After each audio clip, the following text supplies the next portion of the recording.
Moi, quand j'ai commencé, je me souviens, un jour, ma maman a dit, tu as une entreprise, ça te fatigue tellement, il ne faut pas en faire deux, puisque je lui disais que je cherchais un terrain. Elle m'a dit de ne pas faire. J'ai dit, mais maman, moi là, je dois contribuer au développement de mon pays. Et ce que je peux faire, je le ferai jusqu'au jour où je ne pourrai plus. Donc j'ai fait la première entreprise, j'en ai fait la seconde, et celle-ci est la troisième qui est la plus grande. Ce témoignage de Madame Christiane Coulibaly, chef d'entreprise, résume à lui seul les défis qui se posent aux jeunes Africains. Comment lancer son entreprise et prospérer dans un créneau porteur alors que les moyens vous font défaut? L'histoire de Madame Coulibaly se confond avec la mangue. Dans son Burkina natal, la mangue a toujours occupé une place importante chez les populations. Produite en quantité suffisante, elle est aujourd'hui au centre d'une grande activité économique très rentable, qui va des producteurs aux consommateurs, en passant par la transformation et la commercialisation. Pour Madame Christiane Coulibaly, tout a commencé il y a 17 ans. J'étais d'abord animatrice pour le groupement NAM de Weguia. C'est là-bas que la transformation a démarré. Et les femmes de Weguia venaient séjourner chez moi pour prendre la matière première. Je me suis dit, si on peut quitter le Sahel pour venir prendre la mangue ici, pourquoi est-ce que moi je ne ferai pas la même chose? C'est comme ça que l'idée est née. De l'idée à sa matérialisation, il n'y a qu'un pas, que seuls les plus entreprenants, les plus audacieux et déterminés osent franchir.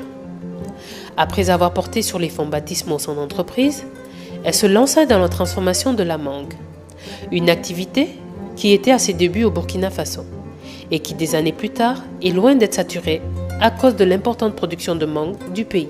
Avec la transformation, ça fait de la valeur ajoutée, ça fait qu'on emploie pas mal de jeunes femmes comme des jeunes hommes. Et puis, ça a permis aussi à ce que les producteurs entretiennent les vergers parce qu'ils peuvent trouver un revenu par là. Donc, ça nous a motivés. C'est pour ça qu'on a fait une première entreprise et une seconde. Le secteur de la transformation de la mangue est aujourd'hui en plein développement au Burkina Faso. On dénombre entre 60 et 80 unités, rien que dans le maillon de la transformation de la mangue séchée. C'est en 2002 que nous avons commencé nos activités.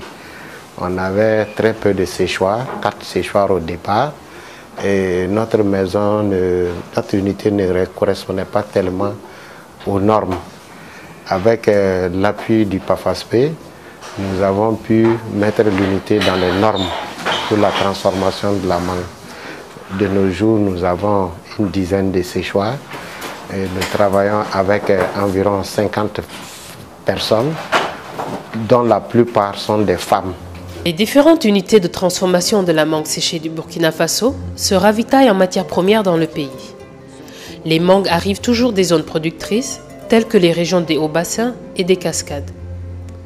Lorsque les camions débarquent leur cargaison dans les unités de transformation, un travail de quantification est entrepris afin de programmer la production du jour.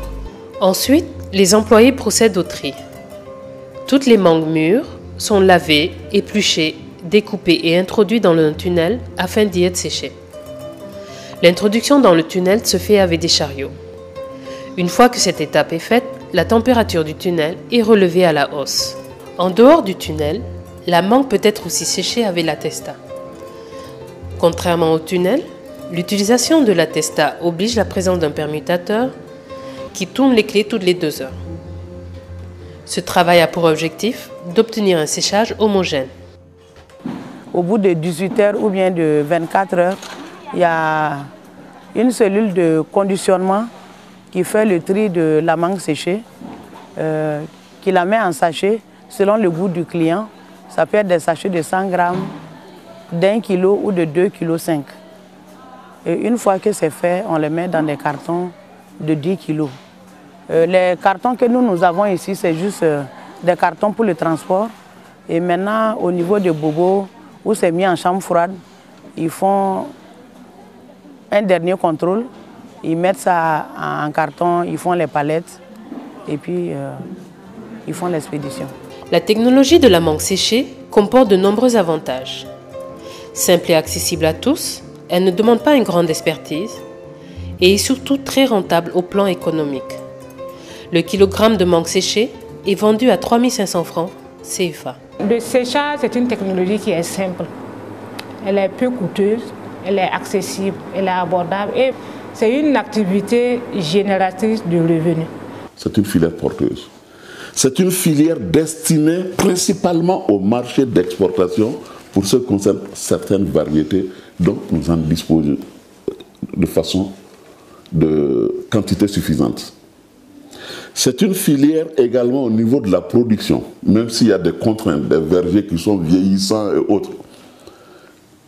Nous produisons en quantité, mais aussi en qualité.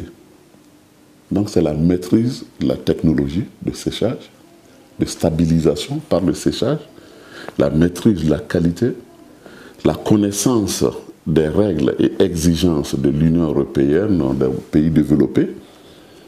Et puis voilà, la connexion est établie entre les producteurs d'Orodara et les consommateurs américains ou hollandais ou suisses. Et les jeunes doivent se positionner dans ce créneau. Des pas importants ont été faits au Burkina Faso en matière de transformation de la mangue séchée. Depuis l'introduction de cette technologie dans le pays dans les années 80, des améliorations considérables ont été apportées. Elles portent principalement sur les méthodes de séchage, notamment les séchoirs qui ont été modernisés avec l'utilisation actuelle de tunnels. Les conditions de travail et d'hygiène ont également été améliorées.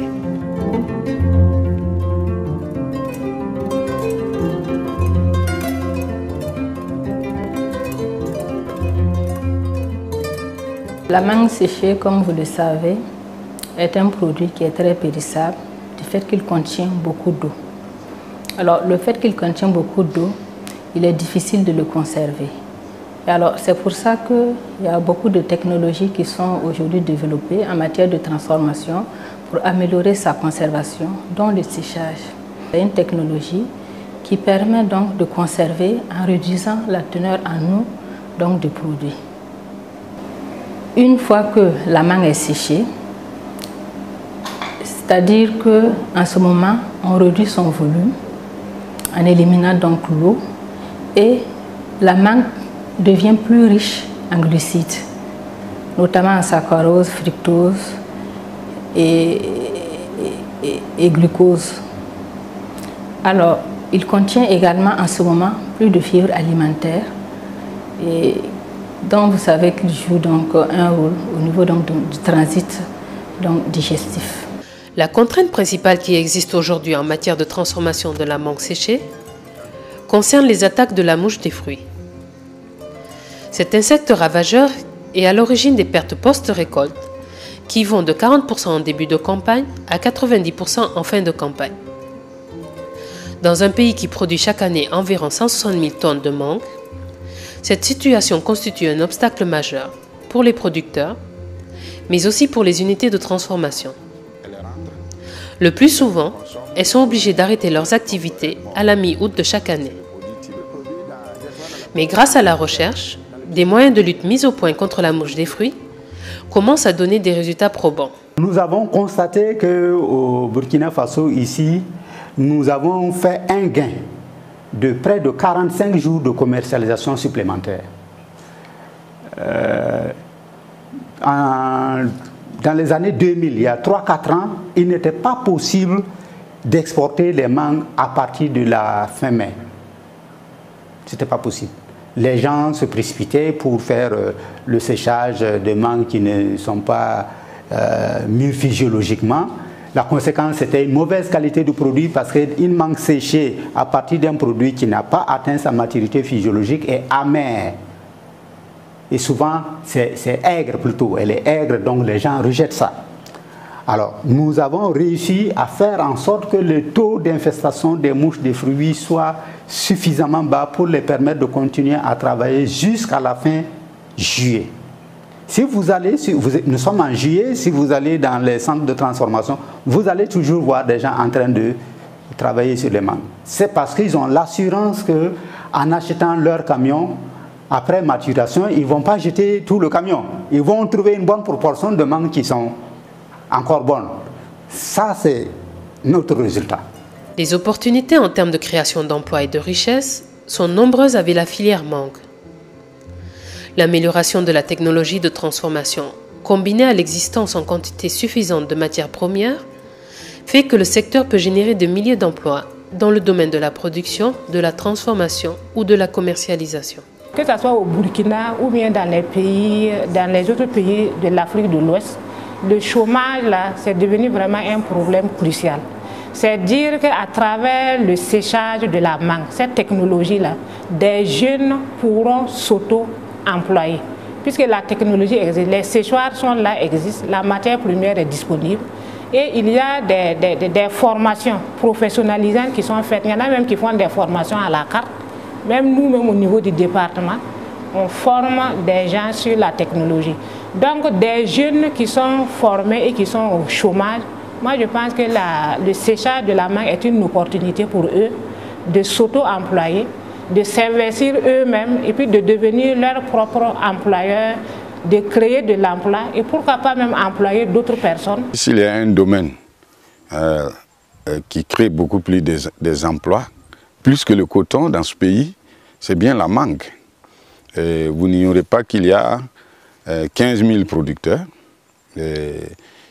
dont la moyenne des actifs des exploitations tourne autour de 10.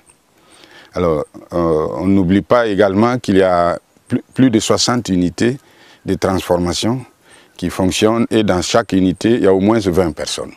Vous multipliez 20 par 80 ou 60, vous avez le nombre de jeunes gens qui travaillent mal en bonne année pendant les 6 ou les 5 mois de la période. Donc c'est un domaine où les jeunes travaillent beaucoup.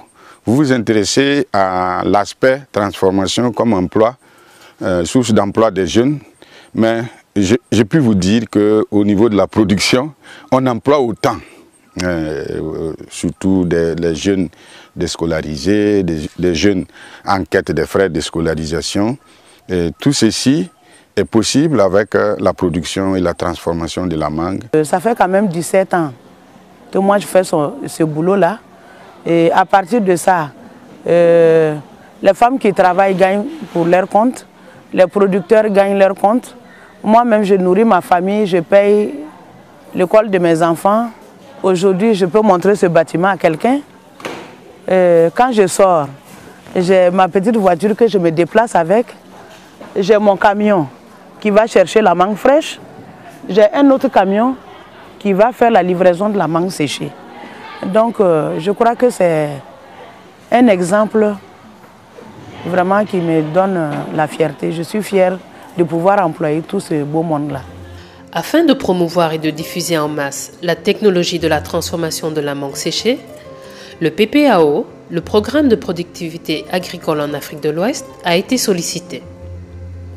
Grâce au fonds de la BID, la Banque islamique de développement mis à la disposition du PPAO, via le CORAFECAT, le Conseil ouest et centrafricain pour la recherche et le développement agricole, l'accent a été mis sur la génération et la diffusion en masse de cette technologie au Burkina Faso et pour les autres pays de l'Afrique de la région. L'objectif est d'inciter les jeunes à utiliser ces technologies pour créer leur entreprise et occuper des créneaux porteurs à l'image de la transformation de la mangue séchée. La technologie du séchage est une technologie qui permet une meilleure valorisation de la mangue au niveau du Burkina. Parce que c'est une technologie qui a été introduite ou est pratiquée par les acteurs depuis bien longtemps. Et maintenant, avec le PPAO, on tente donc d'introduire de nouvelles technologies de séchage, de nouvelles procédures, de nouveaux mécanismes afin d'améliorer le produit qui arrive au bout du séchage. Avec la mangue séchée, les marchés européens, américains et asiatiques sont à portée de main de jeunes entrepreneurs africains. La demande dans ces pays est de plus en plus forte. Mais les faibles capacités de transformation de la mangue séchée empêchent aux entrepreneurs ouest-africains d'accéder à ces marchés. La technologie de séchage solaire, c'est une technologie bien maîtrisée depuis un certain temps au niveau donc de l'Institut. Toute la difficulté c'est comment accumuler cette énergie. Comment accumuler l'énergie et comment la rendre disponible dans le temps. En fait, c'est la difficulté. Aujourd'hui, avec le séchage solaire, on peut sécher. On peut sécher. Deuxième difficulté qu'il y a, c'est la capacité. Je sais qu'à un moment, il y a eu des échanges avec les Américains qui demandaient, par exemple, 100 ou 200 tonnes de mangue séchée par mois. Mais au Burkina, on n'a personne qui peut satisfaire ça. Parce que la capacité de séchage est relativement faible pour les grands marchés. Et d'où la nécessité, effectivement, de revenir un peu vers le séchage.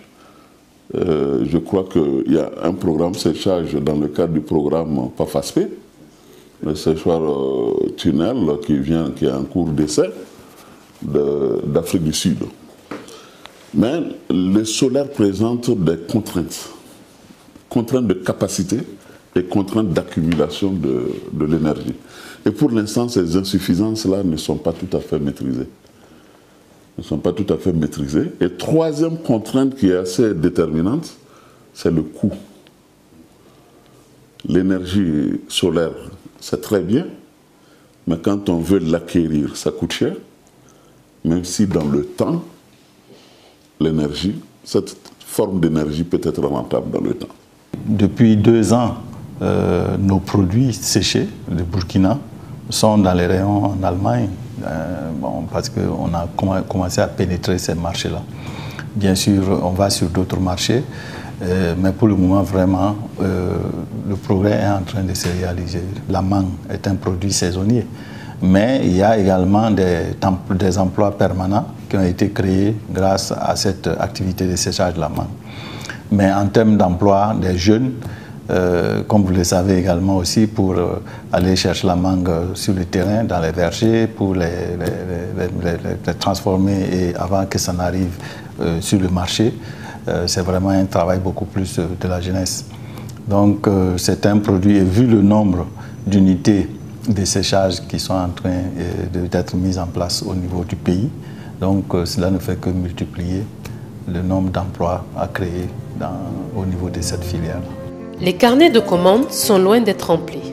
Par exemple, en 2013, l'entreprise de Mme Christiane Koulibaly a fourni 40 tonnes de mangue séchée à un groupe sud-africain, 20 tonnes à Burkinature, 18 tonnes au GIE NAFA et puis 20 tonnes au groupe Keban Afrique. Les opportunités sont donc bien là. Elles peuvent être saisies par les jeunes qui acceptent le pari de se lancer dans le business en créant leur entreprise et en se positionnant sur un segment bien précis. PPAO WAP, ce projet-là peut, je me dis, accompagner certains jeunes pour qu'ils s'implantent et qu'ils puissent, en tout cas, utiliser les technologies modernes qui existent, les technologies qui sont disponibles au niveau de la recherche pour s'installer à leur propre compte et produire. Maintenant, après la production, c'est sûr qu'il y a d'autres aspects, comme il y a la commercialisation, il y a la transformation, mais comme on parle de filière, je pense qu'en créant des plateformes d'innovation multi-acteurs, on peut aider ces jeunes-là à, en tout cas, toute la filière mangue-là, permettre à ce que les gens aillent jusqu'à la contractualisation, c'est-à-dire que depuis l'amont jusqu'à l'aval, pour être sûr que je produis et ma production va être achetée à un bon prix ou au juste prix et ça va se retrouver dans l'assiette du consommateur. Les bailleurs, ce qu'on appelle les partenaires techniques et financiers, de plus en plus ils sont prêts à accompagner les jeunes qui se lancent dans des initiatives personnelles pour créer leur propre entreprise. L'entreprise, ce n'est pas s'asseoir dans un bureau, ça peut être sa propre exploitation, mais utilisant les technologies modernes, c'est-à-dire les technologies générées par la recherche aujourd'hui et qui peuvent permettre d'intensifier la production. Et de plus en plus aussi, le microcrédit peut accompagner ces jeunes-là. Et ces jeunes-là ça va leur permettre, au lieu d'être au chômage, en tout cas de se prendre en charge pour s'auto-employer. Il faut avoir la confiance en soi et puis il faut oser. Les gens ont peur de travailler à leur propre compte parce qu'ils se disent que ce n'est pas sûr que ça marche. Mais une fois que toi-même tu te dis que ça ne va pas marcher, ça ne va pas marcher.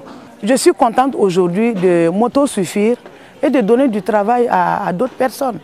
Donc j'invite la jeunesse à prendre ce pas-là.